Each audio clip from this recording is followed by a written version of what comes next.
I honestly didn't think I did anything wrong. It was just a harmless joke at my own wedding, marrying my ex as a prank instead of my real fiancé. Everyone would laugh, we'd all have a good story to tell, and life would go on.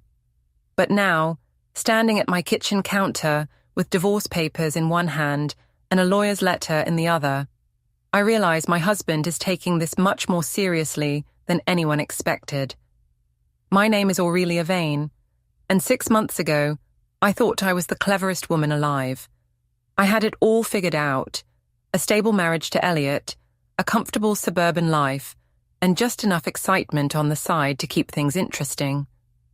What I didn't count on was how quickly everything could unravel when you push the wrong person too far. The local bistro was decorated exactly how I'd envisioned: fairy lights strung across exposed brick walls, mason jars filled with white roses, and that rustic chic vibe that screamed, Pinterest perfect. Our wedding reception was supposed to be intimate, just 60 of our closest friends and family. I'd spent months planning every detail, but the one thing I was most excited about wasn't in any wedding planner's guidebook. "Are you sure about this?" Simon whispered, adjusting his tie nervously. My ex-boyfriend looked handsome in his borrowed suit, his dark hair slicked back, and those green eyes that had always made my stomach flutter dancing with mischief. "It'll be hilarious," I assured him, touching up my lipstick in the bistro's tiny bathroom mirror. "Everyone knows we're friends. They'll think it's the funniest thing ever." The plan was simple. I'd walk down the aisle to Simon first, we'd do a mock ceremony with our friend Jake officiating, and then I'd surprise everyone by revealing Elliot as my real husband. Classic Aurelia, always keeping people on their toes, always the center of attention. I could hear the acoustic guitar starting up outside. My cue. "Ladies and gentlemen," Jake announced with a grin, "please welcome our beautiful bride, Aurelia." Before we dive deeper into the story, I have one small request. Please subscribe, drop a like, comment, and hit that hype button to boost this channel so more people can discover these incredible stories. I pushed through the bathroom door, my vintage lace dress flowing behind me. The room erupted in confused murmurs as I walked straight to Simon, who was standing where the groom should be. Some people laughed nervously, others looked around for Elliot. "Dearly beloved," Jake began dramatically, "we are gathered here today to witness the union of Aurelia and Simon." The crowd's energy was electric. My mother, Clara, was practically cackling with delight from the front row. "Classic Aurelia," she called out, raising her champagne glass. But when I glanced over at Elliot, who was standing awkwardly by the bar in his actual wedding suit, my stomach dropped just a little. His face was stone cold, his jaw clenched so tight I could see the muscle twitching. His father, Dylan, looked absolutely furious, while my younger sister, Grace, had her hand over her mouth in what looked more like horror than amusement. "Do you, Simon, take Aurelia to be your lawfully wedded wife?" Jake continued, barely containing his laughter. "I do," Simon said with a theatrical bow. "And do you, Aurelia, take Simon to be your lawfully wedded husband?" "I do," I giggled, playing up the moment. "Then by the power vested in me by absolutely no one, I now pronounce you husband and wife." Simon dipped me dramatically and planted a kiss on my lips, longer than I'd planned, but the crowd was eating it up. Well, most of the crowd. "Surprise," I announced, breaking away from Simon and gesturing toward Elliot. "Plot twist, I'm actually marrying this guy." I expected laughter. I expected applause. What I got was uncomfortable silence, broken only by a few forced chuckles, and my mother's continued giggling. Elliot walked over slowly, his movements controlled and deliberate. When he reached me, he didn't smile. He didn't play along. He simply said, "Are we doing the real ceremony now, or should I come back later?" "Oh, come on, Elle," I said, grabbing his arm. "Don't be such a stick in the mud. It was funny." "Hilarious," he replied flatly. The actual ceremony was awkward after that. Elliot went through the motions, said his vows, kissed me when prompted, but there was no warmth in it, no joy. When people came up to congratulate us during the reception, I kept having to explain the joke over and over. It was just a prank, I told our neighbor, Mrs. Chen, who looked thoroughly confused. Simon's my ex, but we're still friends. I thought it would be funny to fake marry him first. Oh, she said, glancing between me, Simon, and Elliot, who was sitting alone at our sweetheart table. How creative. Simon was loving every minute of it, working the room like he was the actual groom. He'd always been charming like that, a freelance photographer with an easy smile and the kind of confidence that made people gravitate toward him. It's why I'd started sleeping with him again 3 months ago. Your husband doesn't look very happy, Simon murmured in my ear as we danced to what should have been Elliot's song. He'll get over it, I said, but even as the words left my mouth, I wasn't entirely sure. Elliot had left the reception early, claiming he had a headache. Our 8-year-old daughter Maya had gone with him, clinging to his hand and shooting me confused looks. That night, as I was finally taking off my wedding dress, my phone buzzed with a text from Elliot. We need to talk. Not great party, honey, or love you, wife. Just, we need to talk. I stared at the message for a long moment, then typed back, Can't it wait until tomorrow? I'm exhausted. His response came immediately. No, it can't. I found Elliot in our kitchen at midnight, still wearing his wedding suit, but with his tie loosened and his sleeves rolled up. He was sitting at our breakfast bar with his laptop open, and when I walked in, he closed it immediately. Okay, what's this about? I asked, pouring myself a glass of wine from the bottle we'd been saving for our wedding night. If you're upset about the Simon thing, I already told you. It was just a joke. A joke, he repeated slowly. You fake-married your ex-boyfriend at our wedding reception as a joke. Yes, exactly. God, Elle, you're acting like I actually cheated on you or something. The silence that followed was deafening. Elliot just stared at me, his brown eyes searching my face like he was looking for something he'd lost. How long? He asked quietly. How long what? How long have you been sleeping with him? My wine glass froze halfway to my lips. What are you talking about? Simon, how long have you been sleeping with Simon? I forced out a laugh, but it sounded hollow even to me. Are you insane? I'm not sleeping with Simon. We're friends. We've been friends since we broke up 5 years ago. Friends don't kiss like that. It was part of the act. Friends don't look at each other like that. You're being paranoid. Friends don't text each other at 2 a.m. That stopped me cold. Your phone was charging on my nightstand last week. It kept buzzing. I set down my wine glass, my mind racing. So you went through my phone? I didn't have to. The preview showed enough. That's a violation of my privacy, Elliot. And what you did tonight was a violation of our marriage. I could feel the conversation spinning out of control. This wasn't how it was supposed to go. I was supposed to be the injured party here, the fun, spontaneous wife whose boring husband couldn't take a joke. You're overreacting, I said, using the calm, reasonable tone I'd perfected in my HR job. You're letting your insecurity turn a harmless prank into some kind of conspiracy theory. Show me your phone. Excuse me? If there's nothing going on, show me your phone, right now. Absolutely not. I'm not going to be treated like a criminal in my own home because you can't handle your wife having male friends. Elliot stood up slowly, closing his laptop and tucking it under his arm. I see. Where are you going? Guest room. Oh, come on, Elle. Don't be dramatic. It's our wedding night. He paused at the kitchen doorway. Is it?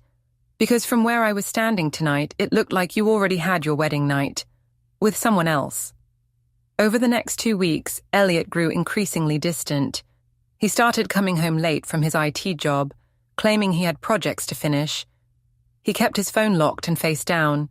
He barely spoke to me except when Maya was around, and even then, it was just surface-level pleasantries. I tried to maintain normalcy, but it was getting harder. Especially when Simon kept texting me, wanting to relive our performance at the wedding. Your husband looked like he wanted to murder me, Simon wrote. Kind of hot, actually. When can I see you? I should have told him to back off. I should have focused on fixing things with Elliot. Instead, I found myself meeting Simon for lunch, then coffee, then afternoon photography sessions at his apartment.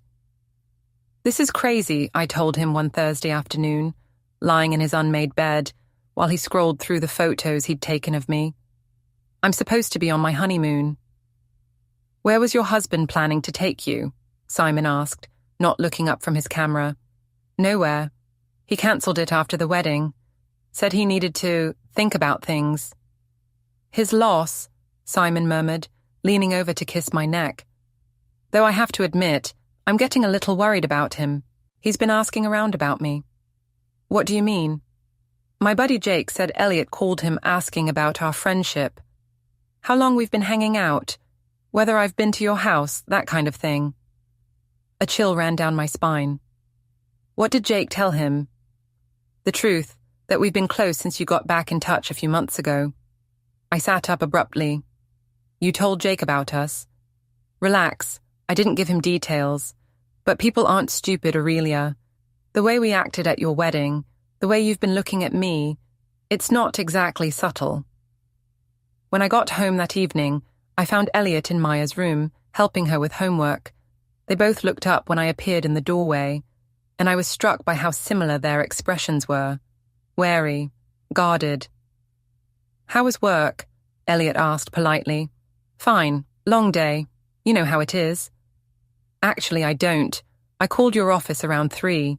They said you'd left early for a dental appointment. My mouth went dry. Oh, right. I forgot to mention that. Just a cleaning. Funny. You don't usually forget to complain about the dentist. Maya looked between us, her 8-year-old intuition picking up on the tension. Are you guys mad at each other? Of course not, sweetheart, I said quickly, ruffling her dark hair. Daddy's just tired from work. Actually, Elliot said, standing up, I think we should talk.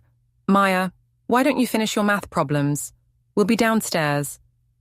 In the living room, Elliot sat across from me instead of beside me on the couch. The distance felt intentional. I know, he said simply. Know what? About Simon. About the affair. About all of it. Elliot, I don't know what you think you know, but I hired a private investigator. The words hit me like a physical blow. You what? After the wedding, after the lies, after watching you gaslight me for 2 weeks. His voice was calm, almost conversational. Did you know Simon's neighbor has a security camera that faces the street? Did you know your rideshare app keeps records of every trip you take? I felt like the room was spinning. You had me followed. I had the truth documented. There's a difference. This is insane, Elliot. You're acting like some kind of psychopath. Am I? Because from where I'm sitting, I'm acting like a husband who's tired of being made a fool of. I tried a different approach, softening my voice. Look, maybe I made some mistakes. Maybe the wedding thing was inappropriate, but we can work through this. We can go to counseling. Can we work through 3 months of adultery? Can we work through you humiliating me in front of our friends and family? Can we work through you lying to my face every single day? It wasn't like that. What was it like, Aurelia? Explain it to me. Make me understand how any of this was okay. I opened my mouth to respond, but no words came, because the truth was, I couldn't explain it. I couldn't make him understand because deep down, I knew he was right. I want you to leave, I said instead. If you can't trust me, if you're going to treat me like a criminal, then maybe you should be the one to go. Elliot nodded slowly, like he'd been expecting this. I'll pack a bag tonight, but Aurelia, this isn't over, not even close. That night, I lay alone in our king-size bed, listening to Elliot moving around in the guest room. I could hear drawers opening and closing, the sound of his suitcase zipper. When I woke up the next morning, he was gone. The whispers started immediately. In the break room at work, conversations would stop when I walked in. Co-workers who used to chat with me about weekend plans suddenly became very interested in their coffee cups when I approached. Is everything okay at home? My boss, Margaret, asked during our weekly one-on-one meeting. You seem distracted lately. Everything's fine, I lied, straightening the papers on her desk. Just adjusting to married life, you know. Right, about that. I heard about your wedding from Linda in accounting. She said it was unique. Linda in accounting. Of course. She'd been at the reception, had probably told half the office about my joke by now. It was just a fun prank, I said, forcing a smile. You know me, always trying to keep things interesting. Mm-hmm. And your husband, how did he take it? He thought it was hilarious. The lie came so easily, I almost believed it myself. Almost. By lunchtime, I was desperate to talk to someone who would understand. I called Simon from my car in the parking lot. I can't see you anymore, I said as soon as he answered. Well, hello to you too, beautiful. I'm serious, Simon. Elliot knows. He hired a private investigator. There was a long pause. Shit. How much does he know? Everything, apparently. He's moved out. Okay, so what's the problem? Now we can be together without all the sneaking around. The problem is I'm married. The problem is I have a daughter. The problem is my entire life is falling apart. Aurelia, calm down. You're being dramatic. Don't tell me I'm being dramatic. Do you have any idea what this could do to my career, my reputation? Your reputation was never exactly pristine, sweetheart. Remember, I knew you when you were cheating on your college boyfriend with me. The casual cruelty in his voice stopped me cold. What did you just say? Nothing. Look, I'm busy right now. Can we talk about this later? Simon. But he'd already hung up. I sat in my car for 20 minutes, trying to process what had just happened. Simon, who had been so attentive, so charming, so eager to spend time with me, had just dismissed me like I was an annoying client. The man I'd risked my marriage for couldn't even be bothered to comfort me when that marriage imploded. That evening, my mother called with an invitation I couldn't refuse. Family dinner tomorrow night, Clara announced. I'm making your favorite, lamb with rosemary. And I've invited Simon. Mum, I don't think that's a good idea. Nonsense. The poor boy has been caught up in all this drama with Elliot's jealousy. The least we can do is show him he's still welcome in our family. It's not that simple. Of course it is, darling. Elliot is being ridiculous and everyone knows it. Dylan called me yesterday, you know, absolutely furious. Can you believe he's taking Elliot's side in all this? I could, actually. Dylan Harrow had never particularly liked me, and I'd always suspected he thought his son could do better. Now he had ammunition. What exactly did Dylan say? Oh, the usual nonsense. That you humiliated his precious son, that you're tearing the family apart. I told him that if Elliot can't handle his wife having a sense of humor, that's his problem. And what did he say to that? Something very rude that I won't repeat. The point is, we're not going to let them make you feel guilty for being yourself. Simon will be there at 6. The next evening, I arrived at my childhood home to find Simon's car already in the driveway. Through the window, I could see him at the dining room table, charming my mother with what looked like photos on his phone. There she is, Clara called out when I walked in. Simon was just showing me some of his latest work. He's so talented. Simon stood to kiss my cheek, and I caught a whiff of expensive cologne. He was dressed more formally than usual. Button-down shirt, dress pants, like he was trying to make a good impression. Where's Grace? I asked, noticing my sister's absence. Oh, she couldn't make it. Something about studying for exams. Clara waved dismissively. And obviously, Elliot isn't coming. Did you invite him? I most certainly did not. After the way he's been treating you, absolutely not. During dinner, Simon was his usual charming self, telling stories about his photography clients and making my mother laugh. But I kept thinking about our phone conversation, about how quickly he'd dismissed my concerns. So, Simon, I said during a lull in conversation, have you heard from Elliot at all? Since the wedding? Simon's fork paused halfway to his mouth. Why would I hear from Elliot? I just thought maybe he'd reached out, to talk. About what? About us. About what's been going on. Clara looked between us, her expression sharpening. What's been going on? Besides Elliot's jealousy, I mean. Simon set down his fork and looked directly at me. I think that's a conversation for another time. But I was tired of secrets, tired of pretending, tired of protecting everyone else's feelings while my world crumbled around me. Simon and I have been seeing each other, I said, for the past few months. The silence that followed was deafening.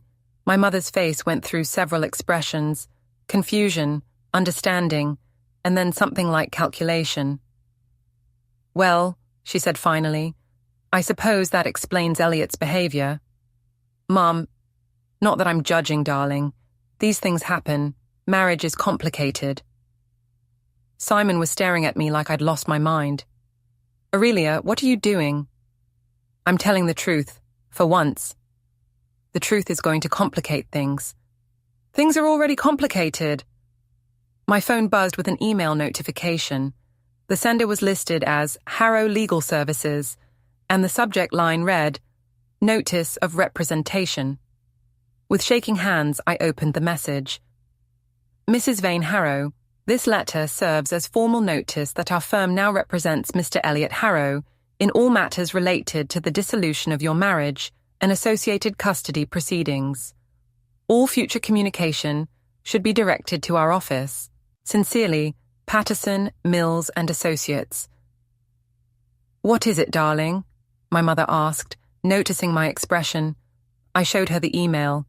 She read it twice, her face growing paler with each word. Custody proceedings, she whispered. That's when it hit me. This wasn't just about divorce. Elliot wasn't just leaving me, he was fighting for Maya. Simon reached for my hand across the table, but I pulled away. I need to go home. Aurelia, wait. No, this is real. This is actually happening. I drove home in a daze, my mind racing through possibilities. Elliot was serious, more serious than I'd ever seen him. The quiet, methodical man I'd married was preparing for war, and I was just beginning to understand that I might not win. When I pulled into our driveway, I noticed something different. The house looked the same from the outside, but Elliot's car wasn't there. It hadn't been there for days. Inside, the silence was overwhelming. Maya was at Elliot's temporary apartment for the weekend, something we'd arranged through terse text messages. The house that had always felt like home now felt like a museum of my failed marriage. I poured myself a large glass of wine and sat at the kitchen island, staring at the email on my phone. Patterson, Mills and Associates. I'd heard of them. They were expensive, thorough, and they didn't take cases they weren't confident they could win. My phone rang. It was Grace. I heard about dinner, she said without preamble. Mom told you. She called me crying, said you'd confessed to having an affair and that Elliot's lawyer is going after custody. It's not that simple. Isn't it? Aurelia, what were you thinking? I was thinking I deserved to be happy. At the expense of everyone else? At the expense of Maya? The mention of my daughter hit like a physical blow. Don't you dare make this about Maya. Everything is about Maya. She's 8 years old, Aurelia. She doesn't understand why Daddy moved out. She doesn't understand why Mommy married Uncle Simon at the wedding. She's confused and scared, and you're too wrapped up in your own drama to see it. I'm trying to hold my family together. No, you're not. You destroyed your family. And now you're trying to figure out how to avoid the consequences. After Grace hung up, I sat alone in my kitchen, surrounded by the detritus of my choices. Wedding photos still sat on the counter, waiting to be put in albums. In one of them, I was kissing Simon while Elliot watched from the background, his face a mask of controlled humiliation. For the first time since this all began, I wondered if I'd made a terrible mistake. I spent the weekend in a panic, calling lawyer after lawyer, only to be told they were either booked solid or had a conflict of interest. which I suspected meant Elliot had already consulted with them. It's an old trick, one I'd heard about in HR training. Consult with all the good divorce attorneys in town so your spouse can't hire them. Finally, on Monday morning, I found someone willing to take my case. Janet Morrison was young, hungry, and significantly cheaper than the firms that had turned me down. Her office was in a strip mall between a nail salon and a tax preparation service. "So," she said, reviewing the notes I'd given her, "your husband is claiming adultery and public humiliation as grounds for divorce." It wasn't public humiliation, it was a joke. A joke where you fake married your lover in front of 60 wedding guests. He wasn't my lover then. Not technically. Janet raised an eyebrow. When did the physical relationship begin? 3 months before the wedding. So he was your lover then? I shifted uncomfortably in the plastic chair. The point is, it was meant to be funny. Elliot is just being vindictive because he can't handle that I have male friends. Mrs. Harrow, I need you to understand something. In a custody battle, perception is reality, and the perception here is that you publicly humiliated your husband by fake marrying your affair partner at your actual wedding. So what do? We focus on what we can control. Your relationship with your daughter, your stability as a parent, your ability to provide a good home. But I have to ask, is the affair over? I hesitated. It's complicated. Uncomplicate it. If you want any chance of joint custody, you need to end things with this Simon person immediately and publicly. That afternoon, I drove to Simon's apartment. I'd been there so many times over the past few months, but now the familiar route felt like a death march. The building was a converted warehouse in the arts district, the kind of place that looked bohemian and creative, but cost twice what my suburban mortgage payment did. Simon answered the door in paint-splattered jeans and no shirt, a paintbrush still in his hand. "Well, this is a surprise," he said, stepping aside to let me in. "I thought you were going dark after the family dinner incident. We need to talk." "Okay, but make it quick. I have a client coming by in an hour." His apartment was exactly as I remembered. Exposed brick walls covered with his photography, expensive camera equipment scattered across every surface, and that unmade bed where I'd spent so many stolen afternoons. "It's over," I said. "Whatever this was between us, it's over." Simon set down his paintbrush and turned to face me fully. Because of the lawyer thing. Because of everything. My marriage, my daughter, my career. It's all falling apart. "And you're blaming me?" "I'm not blaming anyone. I'm trying to salvage what I can." Simon walked over to his kitchen island and picked up his phone. "You might want to see this before you make any dramatic declarations." He showed me the screen. It was a text conversation between him and someone named Jake. "Jake, Elliot's been asking questions about you and Aurelia." Simon: "What kind of questions?" Jake: "Timeline stuff. When you started hanging out again, whether you've been to her house. He's building a case, man." Simon: "Let him. I've got insurance." "Insurance?" I asked. Simon's smile was predatory. "Photos, videos, messages, you were very uninhibited." "You recorded us," I whispered. "I'm a photographer. I document beautiful things." "Delete them." He shrugged. "If your husband wants to fight dirty, I can too. Those files would ruin your custody case." The truth hit me. Simon hadn't loved me. He'd collected me, piece by piece, as leverage. "You're blackmailing me." "I'm protecting myself." I fled his apartment shaking, realizing I'd been nothing more than a story for him to exploit. When I got home, Elliot's car was in the driveway. For a fleeting moment, I thought he wanted to reconcile. But inside, he was boxing up his office, calm and distant. "I went to see a lawyer," he said flatly. "Elliot, this doesn't have to be a war. Can we work out adultery, lies, humiliation?" Maya looked up from her tablet. "What's adultery?" He exhaled. "Something we'll explain when you're older." Then he handed me a manila folder. Inside were printouts, texts, photos, receipts, every lie catalogued. "Our shared cloud," he said. "You forgot I set it up." My stomach twisted as I saw everything. My messages, my photos, my mistakes. "This is the last time we speak privately. All contact goes through lawyers." He turned to Maya. "Come on, sweetheart, ice cream." After they left, I sat surrounded by proof of my own downfall. When I called my lawyer, her voice was grim. "They have everything. Prepare for limited custody and an expensive divorce." I hung up, poured a glass of wine, and stared at a photo Simon had taken of me, carefree and smiling, wearing his shirt. I'd thought I was free then, but now I understood. I'd only been digging my own grave.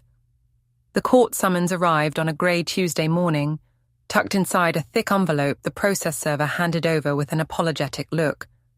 Maya sat at the kitchen counter, spooning cereal into her mouth, milk running down her chin. "What's that, Mummy?" she asked. "Just boring grown-up stuff, sweetheart. Finish your breakfast." But it wasn't boring. It was a petition for dissolution of marriage, sole physical custody for Elliot, and a motion to freeze our joint accounts. My husband wasn't just leaving me. He was erasing me. I called my lawyer, Janet. "He's moving fast," she said after reading the documents. "If he can prove you used marital funds for the affair, he can freeze your accounts." Then her voice hardened. "Aurelia, be honest. Did Simon record you?" My stomach dropped. "Maybe. Because Elliot's lawyer just requested all digital evidence. If Simon's hostile, your chances at custody are slim." That afternoon, I picked up Maya from school and drove her to Elliot's new apartment. She ran straight into his arms, beaming. He'd always been the steady one. I tried to talk, but he cut me off. "All communication goes through lawyers now." "She's confused," I said. "She doesn't understand." "She understands more than you think," he replied evenly. "She knows Mommy hurt Daddy. She's going to need therapy. Already arranged. It shouldn't have surprised me. Elliot always planned ahead." Then Maya came back into the room and said the one thing that made him go cold. "Is it because of Uncle Simon?" The silence that followed was suffocating. Elliot's eyes darkened. "You brought our daughter around him?" "It wasn't intentional." "If you ever do it again," he said quietly, "you'll never see her unsupervised." That night, desperation drove me to Simon's apartment. He opened the door in pajamas, smirking. "I need you to delete everything. Photos, videos, all of it." He leaned against the frame. "We've been over this. My daughter's involved now. Elliot's filing for custody." "Not my problem," he said. "It will be when your name's in the court filings. You'll look like a predator." He laughed softly. "You'll look worse. Married woman, public humiliation, betrayal. I'm the guy who had a fling. You're the story." That's when I knew I'd been nothing more than entertainment to him. "You're a monster," I said. "I'm just not pretending to be innocent," he replied, and shut the door.